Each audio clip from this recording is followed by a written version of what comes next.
working and law-abiding citizens.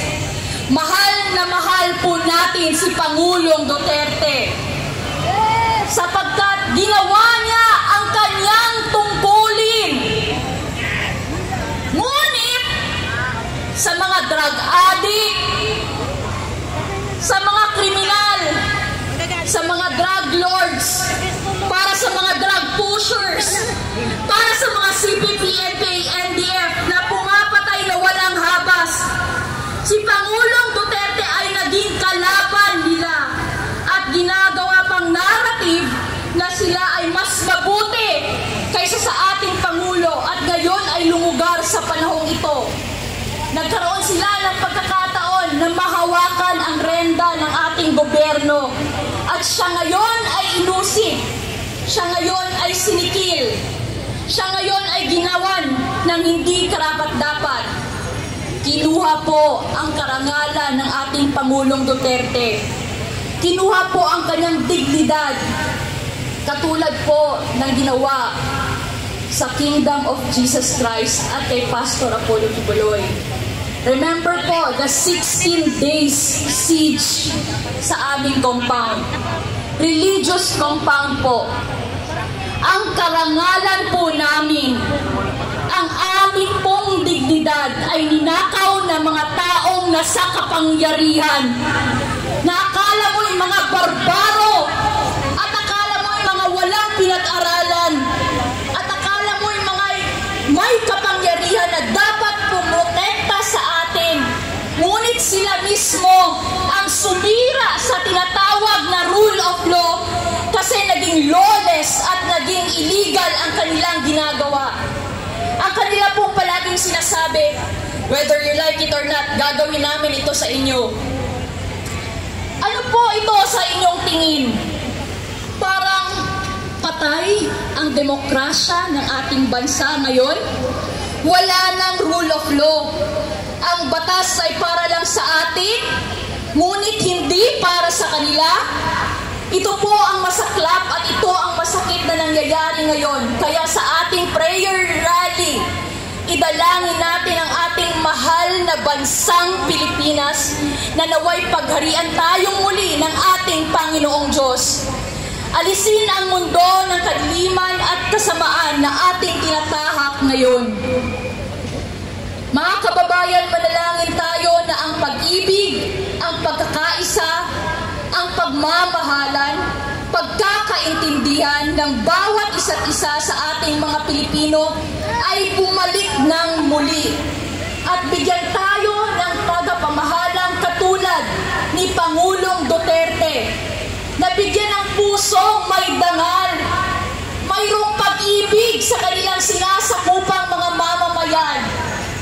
Kaya tayo ngayon, magkakaroon po tayo ng prayer rally, magkakaroon po, dumudulog po tayo sa makapangyarihang Ama, luluhod po kung pwedeng lumuhod sa kanilang mga bahay, sapagkat siya lang po ang ating makapangyarihang Ama, ang may hawak ng lahat ng sitwasyon sa ating buhay, na naway baguhin, na naway kaawaan naman tayo, na naway bigyan na naman tayo ng grasya upang ang ating bansa ay sakupin na naman ng kaliwanagan at katwiran, ng katapatan at ng mabuting pamalaang magiging gabay natin, magiging ilaw na katulad ng sinabi ng ating Panginoong Diyos. Mga kababayan ko, huwag po tayong mawalan ng pag-asa. Kaya nandito po tayo sa prayer rally na ito. Tumayo po tayong lahat, mga kababayan. Kung pwede pong lumuhod, yung mga nasa kanilang tahanan, pwede po tayong lumuhod. Itaas po natin ang ating dalawang kamay.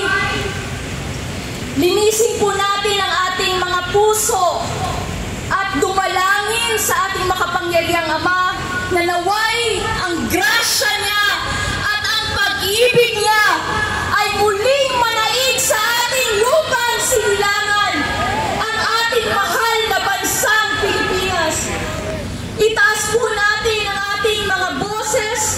Dumalangin po tayo sabay-sabay, mga kapatid, sa ating makapangyarihang Ama, sapagkat sinabi niya, ask and it shall be given. and it shall be opened unto you. Kumatok ka at ika'y bubuksan. Maghanap ka at ika'y makakatagpo. Humingi ka sa ating makapangyarihang Ama at ikaw ay bibigyan. Sinabi niya, sapagkat ang lahat ng humihingi, binibigyan. Ang naghahanap ay makakatagpo. At ang kumakatok, bubuksan para sa kanila. Kaya ngayon tayo ay humihingi sa ating Amang makapangyarihan ng kapayapaan, ng katwiran, at mabuting pamamahala sa ating bansa.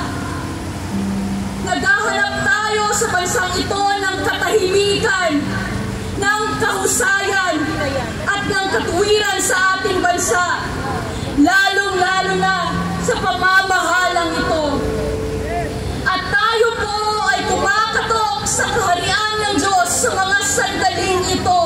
Amang makapangyarihan, buksan po ninyo at ibigay niyo po ang biyayang aming hinihingi, sapagkat sinabi niyo po ang lahat ng humihingi ay inyong bibigyan. Lahat po ng kumakatok ay bubuksan at lahat ng naghahanap ay makatatagpo.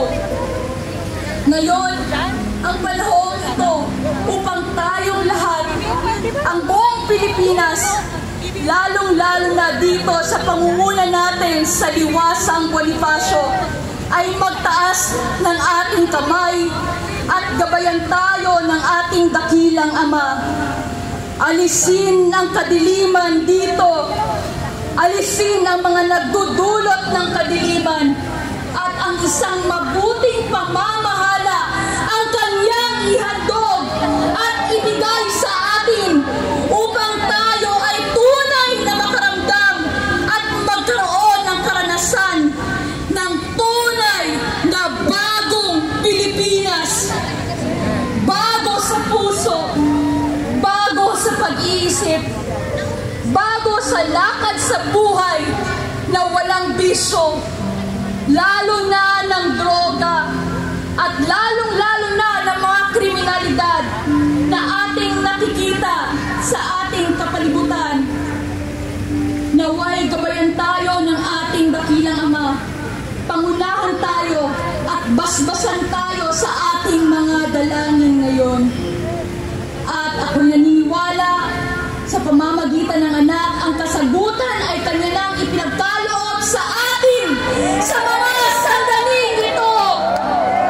Makikita natin, bubukas ang langit para sa ating lahat, at ang ating pagbabagong inaasam at inaasahan ay may pagkaloob sa atin sa bandang huli ng ating mga panalangin dito. Makikita natin ito at tayo ay kanya-kanyang magpapasalamat sa Kanya, sapagkat hindi po patay ang ating Diyos. Siya po ay buhay na nakikinig sa ating mga dalangin. Kaya ito ngayon ang ating pagkakaisa at pagkapit-bisig tayo, magkaisa ng puso't layunin, at hingin natin ang gabay ng ating dakilang makapangyarihang may kapal, na tayo ay kanyang gabayan sa tunay na landas ng kaliwanagan, katapatan at pag-ibig at mabuting pamamahala. Huwag po ninyong kalimutan ang ating mahal na Pangulong Duterte na nasa Netherlands ngayon, Ama. Huwag niyong kalimutan si Vice President Sara, ang kanyang pamilya, ang pamilya ng ating Pangulong Duterte, ang kanya pong asawa, mga anak na siyang nagtatanggol sa kanya. Nakita natin kung ano ang nangyari sa kanya doon sa Villamor Air Base. Wala pong kagalang-galang, walang respeto na inila ang kanyang mga kasamahan. Pati siya ay pinagsabihan pa ng hindi maganda. Hindi po ito gawa ng Diyos. Ito ay gawa ng masamang espiritu. Talagang sinisikil ni Satanas na nagtatawang tao ang mga taong kaliwanagan upang ang peace and order at ang kasaganaan ay mapapasa ating bansa. Ayaw talaga ni Satanas yun. Kaya ngayon, tumatahak tayo sa kadilimang ito. Pero mas makapangyarihan ang Diyos kaysa anumang galamay ng kasamaan. Let us overcome evil with good by our united prayer. Na lahat tayo, anuman ang relihiyon ninyo, wala na pong diskriminasyon ngayon. Magkaisa tayo bilang Pilipino at ialay natin ang ating bansa sa ating poong may kapal. At alam kong ang kasagutan ay kanyang ibibigay sa ating lahat sa pangalan ng ating dakilang Ama, ang ating Panginoong Hesukristo. Itong lahat ay magkakaroon ng kasagutan at tayong lahat ay magkakaroon ng liwanag, magkakaroon ng kasaganaan at magkakaroon ng kapayapaan at kasiyahan sa ating buhay. Na ang ating pong hinihingi ay kanyang ibibigay. Maraming salamat po at pagpalain tayong lahat ng ating dakilang Ama. Amen.